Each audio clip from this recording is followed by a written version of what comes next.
Good day everyone, my name is Alex and welcome back to a new review. For today we have a mid-range device from Huawei called the Nova 2, and even though the phone looks and feels quite premium, I believe it's priced a bit too high for what it is. So the phone costs around $350 and realistically for that much money you can choose a whole bunch of other phones. So is this phone actually worth that price? Well, you're definitely gonna find out. So we are gonna start out with the specs. The phone has a 5-inch screen with a 1080p resolution. We also have a Huawei made CPU. This is the Kirin 659 CPU, which is an octa-core CPU. We have 4 gigs of RAM, 64 gigs of internal storage, and the device is running Android 7.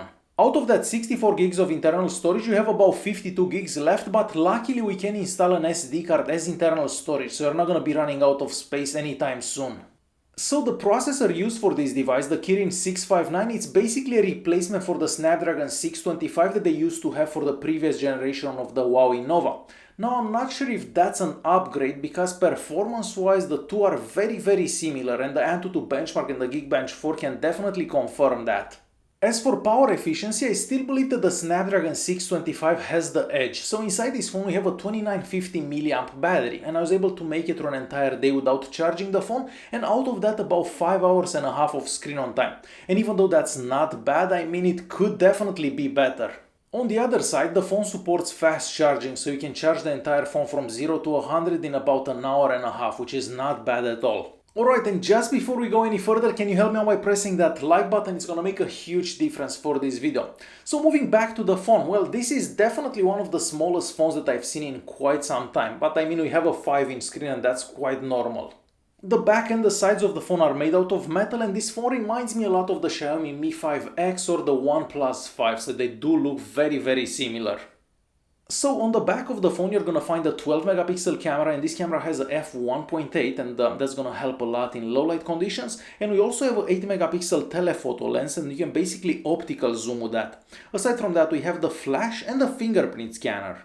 The fingerprint scanner, it's extremely quick. All you have to do is touch the fingerprint scanner and the phone will unlock, and it's very quick, and just as quick as you'd find it on a OnePlus 5 for example. So no complaints about the fingerprint scanner, and you can actually use the fingerprint scanner for other things as well, so for taking pictures, answering phone calls and so on.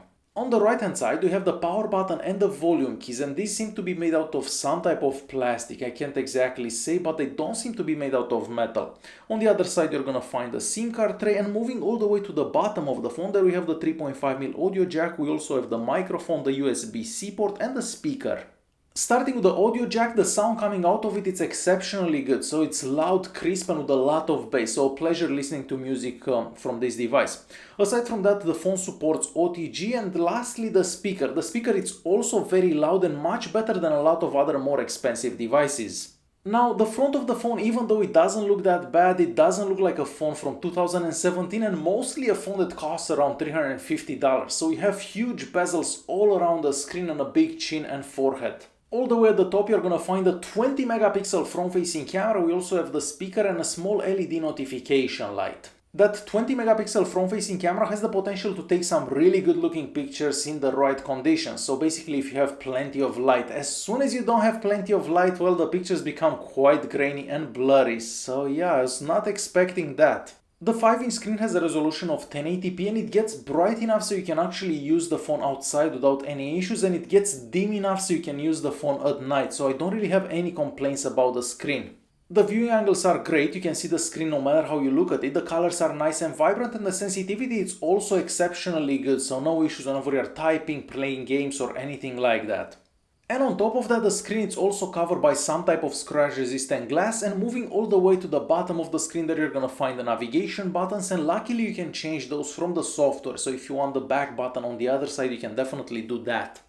We are going back to the rear cameras, and we are gonna start with the camera app. First things first, the camera app is very quick at focusing and at taking pictures even in low light conditions.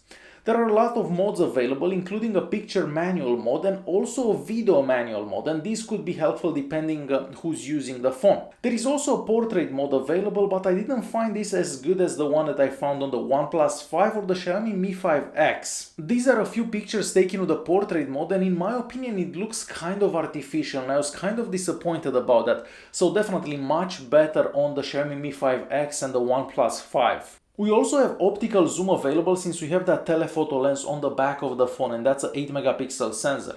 Now I feel that the quality drops a bit whenever you're using the optical zoom. Maybe it's just me, but yeah, the quality is not the same as taking pictures with a 12 megapixel sensor.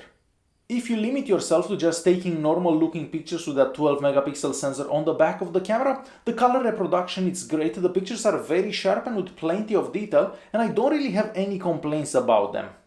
The camera also works quite good in low light conditions indoors and outdoors. Even though the pictures aren't as sharp and as in focus as the pictures taken during the day, they still look quite good. Now if you do zoom in, you can see some grain in there, but that's quite normal for pretty much all the phones these days.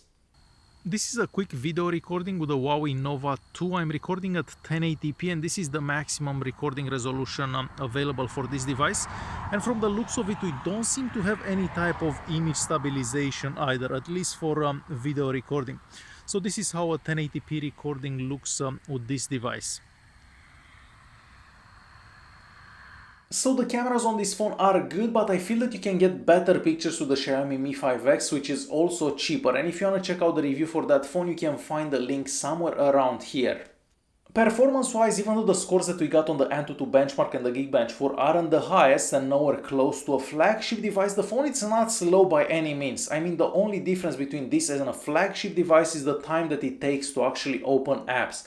So you're definitely gonna feel that comparing this to a flagship device. So realistically, the phone performs good for pretty much all the apps that you're gonna use. So if you're planning to use Chrome, the phone will work just as good as it would work on a flagship device. On the YouTube app, the maximum resolution is 1080p, but all the videos work extremely good and no lag whatsoever.